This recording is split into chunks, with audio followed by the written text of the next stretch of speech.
we're going to tackle one of these fellas here. This is a Liberator, and they are from Age of Sigmar from Games Workshop. The reason why I've chosen this guy is that he's a real big miniature, so it ought to be quite fun to paint. I'll just compare him with the Skaven from yesterday. You see, he's enormous. Bloody huge things. And with Shadespire coming out shortly, I thought it would be a timely opportunity to show off how to paint large areas of gold, because, you know, sometimes it can be quite daunting with such large areas of the same colour. Now, a lot of these lessons are going to work as well on things like Space Marines, so, you know, you might find something useful in here. Now, to start them off, I sprayed them with Retributor Armour, or Retributor Armour, however it is you like to say it. Gave him a few minutes to dry, and then I've given him a quick once-over with all of his armour with some Retributor Armour from the pot. So the reason why we do that is that the surface of a sprayed miniature is slightly different once it's painted.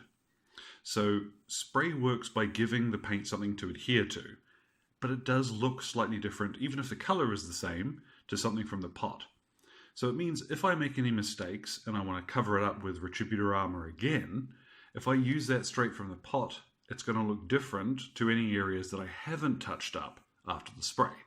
So that's why I've done that. You might see a little of it on the edge of the... Actually, you can see that. That's quite good. So there's this smoother part here is where I have touched it very quickly with the paint from the pot, and there's the surface of what it looks like when it's just sprayed. Now what I'm going to do is actually give him an all-over wash before I've done anything else. Ordinarily I'd do something like dry brush him or paint a couple of details in, but for this gold armour, we're going to start off with a wash. Now there are a couple of options, and I'll just briefly grab. Can't go wrong with showing off Agrax Earthshade. There's also here Reikland Fleshshade. Now the difference between these two is both are actually really good for painting gold with, because they cover over yellow, they cover over the gold, and they give it this nice recessed shade. Now Agrax Earthshade tends to work well for older looking gold, so beaten areas of armour, relics, heirlooms, that sort of stuff. I like it on like sword pommels and that. Whereas Reikland Fleshshade will give you a warmer. If I actually show you, can't see it terribly well when it's in the pot, but it is a little bit more red. So it gives sort of a rosy gold finish, and that's really pleasant, especially on these Stormcast. Because these guys are supposed to be kicking around in brand new armour, you know, forged by the smiths who report to a god themselves. So I like them to look really crisp and clean and fresh and nice. So we're going to use Reikland Fleshshade for this. Today, Agrax Earthshade, you go on the bench. Let's grab our Reikland Fleshshade. So we're going to grab our Reikland Fleshshade. I've got myself a fairly large brush for this. And with this, you don't want to go crazy with how much you're putting on. Like when I was doing this on the Skaven, you might have noticed I didn't really care much for how it was being applied. But this time I don't want it to pull particularly. I would like it instead to just settle in the recesses and give me that shading. Give me that little bit of warmth to the gold. What we're going to do afterwards is to dry brush this gold, because we all know how I feel about dry brushing. And we're actually going to dry brush it twice. So rather than edge highlighting this guy, because there is a lot of gold here, and you can edge highlight them, but it will take you a while. And Liberators, bless them, they are awesome miniatures, but they're also the rank and file of a Stormcast army, so chances are good you're going to end up painting a fair few of them. Now that our first wash is complete, it's time to let them dry. Because this is an all-over wash, this will take a little bit longer than usual, so I'm going to leave them for about half an hour, then come back and I'll get started on the next stage to show you how to dry brush this guy's armour up. So now that that wash has dried, we're going to get on to the next stage, which is to brighten up that armour again. If I show you how he looks now, you'll see it has really nicely done all of that shading for me, but it does make his armour look that little bit more dull. He doesn't shine like he used to. Now, there are a couple of ways that you can bring the gold up from here. One of them would be to get another paint like Auric Armour Gold, or whatever gold tone you want to use, and paint over those panels again. leaving the recesses behind. That gets called layering. And, you know, the clue is in the name. You're layering up how that paint is going to appear. You'd then finish it off with an edge highlight, and it would look really nice. But we're looking at ways to get this done easy. So we're going to dry brush it. We're going to start out, I've got here Sigmarite, and I've got here Necron compound. Now the reason why I'm going for a pure silver for the final sort of highlight on this guy is highlighting gold is a little bit like highlighting white. Once you're as high as you can go, highlighting white can be quite a challenge. There are ways around it, and I'll touch on those at some point. But for today, talking about gold, the way to really make it look shiny is for those absolute edges to be so bright that they're not reflecting any color, wink wink. So that's where silver comes in. But we're going to go for shiny. So let's go ahead, grab my dry brush. I'm going to use quite a big dry brush for this one because most of the miniature is going to get blasted in it. Now, I don't have to be particularly careful with this. I've used both sides. I don't have to be particularly careful with this, so I'm going to use that bigger dry brush. As always, get a little bit out and really work it into the bristles. I might get a little bit more actually, we'll see how this pans out. And once you've got that worked in there good, do a quick back and forth on the paper, and as always, to get an idea of how much you're going to leave behind on the miniature, just quickly dry brush the edge of his base. Now that's not leaving me a huge amount behind, but that's not a problem. That's kind of what I want. I'm going to dry brush maybe a couple of layers and see how this builds that color up over time. So I'm really, like you'll see, I'm very quickly just back and forth, lightly, and building up that color over time. So sometimes you'll want to use the sharp edge of your brush as you're coming across, because you'll find that gives you a little bit more precision in where you're applying the paint. As well as it's slowly running out, because obviously I'm going to use more paint coming off this thing, it will give you an opportunity to use up the last of what's on that brush. So you see if I bring them up again, how that armor is really starting to look shiny again. So now I'm going to finish that off. I'm going to go around, do the whole miniature, and then I'll show you how we highlight them up with the Necron compound. Now that we've finished applying the Sigmarite, we can see what a difference that's made to the color of the armor. It's a really big difference. He looks much shinier, brighter, and you see with the recesses still in that slightly rosy sort of shade, it's got a lovely layered effect to it. Now this took me just a couple of minutes in total, I mean drying time notwithstanding, and actually dry brushing maybe took me a minute to 2 minutes at the most. Now this is one I cannot stress enough. You don't want much on your brush at a time. Ordinarily when you're dry brushing, you know, you'll get told don't use much, don't use much. This time, I really mean it. Now this is actually one of the Citadel base brushes that I've trimmed down to make a dry brush. It's a little bit softer, and I like that it's that bit smaller. It gives me a little more control where I'm putting things. So this is going to be really ideal for what I'm doing here. This is always a really good way to reuse your old base brushes too, because these things don't last forever. You know, they take a lot of punishment.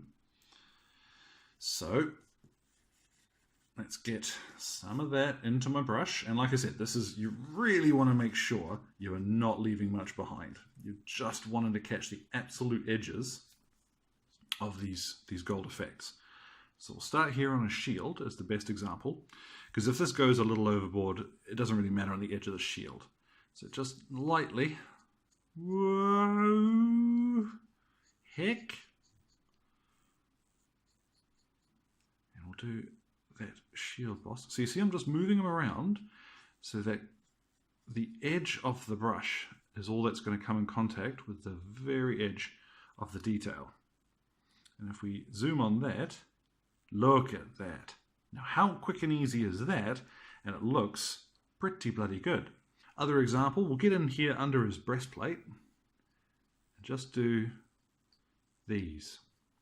And as with the Sigmarite to begin with, I'm just building up these highlights as I go, slowly adding more silver until they get what I want. And look at that. You know, that's the business. That's really simple. So I'm going to now quickly go around, finish all that off, and we'll come back, see how that looks when it's done. So there we have it. Look how easy that was. He looks absolutely smashing. No pun intended. You can see how that silver highlight has just picked up the very edges and along the backs of his calves here. He's got these sort of bulging legs, so I always like to make sure that they are accentuated a little too. But that silver really makes him shine. You know, it looks like the light is catching his armor just right. So I'm quite pleased with that. What we're going to do now is the next stages of detail, just to finish him off. Now, there are two main sort of areas of color, and that's going to be either the blue on his shield boss and on his little tabard here thing, or the silver, sorry, because we're going to shade those both with Nuln oil. So I'll get on to that, show you how that looks when that's done. I've finished painting in all of the silver details, and I've also, you can see, just added in a couple of the white ones as well. There's not very much of them, so I just did them at the same time. A little bit of Celestra grey, this is a good base coat, and that's ready to rock and roll. Now you'll see, I'm always talking about being able to clean up. So here, if you look at the shield boss, I've just splattered the paint over the top. And that doesn't really matter, because we're going to tidy this up with this step. Now again, like I said, just make sure all of that silver's done. And anywhere that you want to be silver. So these little hammers on the belts, for example, they're not normally silver, but I like using them to sort of break up a little of all this gold in the center there. There's nothing really on the back you need to worry about, but just keep an eye out, especially if you're using the pre-molded Liberators. They've quite often got these little designs on their shoulder pads too. So what we're going to do next is all of the blue details. Now on the actual Stormcast, and I say actual Stormcast like they're real, they use cantle blue as the base coat for all of the blue details. Now this is a really deep blue, it's very nice, but I'm going to use instead Macragge blue. Now the reason for this is when we go ahead, I've put this on, the next step is going to be to give it a black wash, and that's going to darken this down. Ordinarily, you'd then go back over with cantle blue, if that's what you'd use as your base coat, and layer in, fill in most of the areas again, but leaving the recesses black. If I start instead with Macragge blue, I don't really have to worry about making sure that it's bright enough anymore. I can just go straight to highlighting it however I've chosen. So your mileage may vary. If you want to stick with what's official, go with cantle blue. I'm going to use Macragge blue because I'm lazy. So you pick what you like. So give that a bit of shake. Crack that open. You don't need very much paint out at a time. What I'm going to do then is just carefully start my brush up close to a detail and then pull away from it. So rather than painstakingly, fill in the big blocky areas and then get in close to the detail, I'm going to start up close to it and pull away. And that's a way to avoid, making a mess with it. So now what I'm going to do is go around the whole model and fill in these blue details. Now with the blue details done, he looks pretty much finished. That's the majority of the colors on the Stormcast Eternal done. Now I took the opportunity, I did need to fix up some of this white, even though I was talking about ways to avoid getting it all over the show. When I was painting the blue on, I did need to tidy up with a little bit of white over the top of there again, but that's not a big problem. The most important part with this stage is making sure that you've got a nice, smooth and even coat, because if we're going to go ahead and just wash over the top of this and then highlight it without layering over again, this is the step that needs to be as even and solid as possible. So our metal and our blue are both done, so we're going to go ahead and wash those. This will just take me a couple of seconds and then we'll leave it to dry. So we can see that the wash hasn't completely dried yet, but what a difference it's already made. You can see in particular around any areas that are going to meet a second color, what the difference the wash makes. Really helps define where the edges of those are, and it looks absolutely cracking. So there's really just 3 stages left to do, and they're all quite simple. One is that we're going to finish off, we're going to paint the hefts of his weapons. We're going to paint this little bit of parchment here hanging off his belt.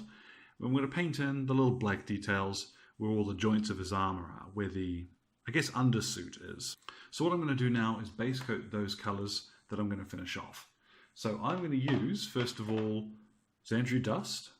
Da-da. I'm going to use that to base his parchment.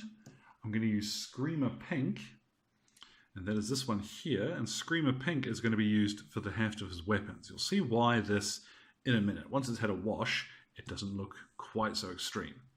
And then I'm going to use, instead of a workshop color here, I'm going to use Vallejo's black for doing his undersuits. Reason why is I don't really care quite how it's going to finish, but I want it to go on really quickly. With Abaddon black, I would need to do 2 or 3 thin coats over a bright color like gold. With Vallejo's, it won't dry to the same slight gloss finish, but it will cover much easier. So I'm going to use that one instead here. So I'm going to do that now and then show you what we've got. We've now finished those last couple of extra details, and you can see what a difference it makes. He's really looking like he's going to look and kick some butt on the table. Now the parchment itself, it actually has, if I get this real close, it actually has some deep writing in it. And one thing to point out, do remember to paint his belt across the back of his armor here. Anywhere that sort of looks like it's got a strap to it, just get a little black in there too. Don't forget his armpits. So that's now almost finished. But you thought I was going to paint a model without Agrax Earthshade? Fools. Always Agrax Earthshade. So those details that we've just painted, the Screamer Pink and this shade, this parchment rather, we're now going to shade those in quickly with Agrax Earthshade. At the same time, I'm going to go ahead and I'm going to highlight those white details. Everything else is just now washes and making sure that it's all tidy. But this can be a little bit of a trick. So, I'll show you how we do this. Especially with the shield boss on the front of his armor here, on a shield, there is a slight raised detail to all of this. So rather than taking the brush against the detail like that, and again, trying to painstakingly paint a sharp edge line like that, I'm going to cheat. I'm going to use the side of my brush. Now, I don't want my white to be too wet for this, because if it is, it's going to run off the detail that I'm sort of forcing it onto. So here, just using the flat of my brush, you can see that I'm highlighting this little finagly bit of white. Now this can get as detailed as you want. You can spend a little bit of time on this. So what I'm going to do now is finish off these white highlights, and I'll wash those. I'll wash the other details at the same time. Come back and show you how that looks. Now there's really only one thing left to do, and that's to do just a couple of highlights. I'm going to use Stormhost silver to do the edges on the hammer, and I'm going to use a little Ushabti bone just to do along the edge of the parchment here. Add a little bit more depth. You might see how the text is now really brought out by that wash. So there's not a lot to do with it. You don't have to fuss around and do a whole bunch of extra work just to make it pop. You know, we're looking at ways to get this on the table quickly and still looking really cool. So up here, as always, I'm going to do the little side of the brushy trick rather than try and paint a straight line on there. So brushy brush, side of the brush, especially on big square blocky elements like this is so simple. You know, you're just bashing on the color and you can't miss. And now just a little on the edge of the parchment. No, don't focus on that. Focus on this. Thank you, computer. This again, same trick. Just the edge of the brush. And you can do as little or as much as you like along here. I like to do it quite bright. But again, your mileage may vary, so just bop it on however you like. That'll just make it pop a little when it's standing on the table. And with that done, we're finished. We've got Stormcast now, ready to bring vengeance to the enemies of Sigmar and mankind, smash chaos, and generally look cool while he's doing it. So as I said, this is a really timely one because you've got Shadespire coming out soon. But for anybody who's looking at getting into painting or like Age of Sigmar as a gaming system itself, I mean, this is a really, really simple way to have these guys looking absolutely cracking on the table. Doesn't break the bank, it's not a huge number of paints that I've used, and it's some really simple techniques. So if you found that easy, please let me know. I thought that was pretty cool. drop a line in the comments if there's anything specific that you'd like to see in the future. I'm going to go ahead, finish this guy's base off. I'll do basing in another video at some point. I think that'd be a good idea. But we'll get a picture of him at the end and you can see what he looks like when he's all finished. So again, guys, thank you very much for your time and enjoy the rest of your day.